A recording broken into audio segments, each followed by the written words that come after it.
আচ্ছা, এই পোলাটারে আপনার নাপিত কইতে আছেন কে? এই পোলাটা কি নাপিত? একজন বিজনেসম্যান, বড় বিজনেসম্যান। আমি বিশ্বাস করি না। তো বিশ্বাস না হওয়ারই কথা, কারণ এর তো ছিল একজন টিকটকার। নিঃসন্দেহে তুই ঠিক কথা বলেছিস। টিকটক থেকে বিজনেসম্যান হইতে চাইতে আছে, তাও আবার টাকা দিয়ে কিনে। বলেন কি?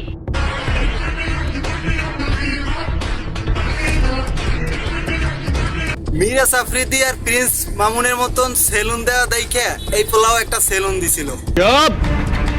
দেশে বেশ ভালো কথা, কয়েকটা ভিডিও টিডিও বানাইছে। বিষয়টা একটু ব্যাখ্যা করবেন? এই সেলুনটা দেশে মূলত টিকটক ভিডিও বানানোর জন্য। এই সেলুনটা কি দেওয়া হয়েছে বাল কাটার জন্য? এখানে টিকটক ভিডিও করার জন্য সেলুনটা দেওয়া হয়েছে। কথা কি ক্লিয়ার না ভেজাল আছে?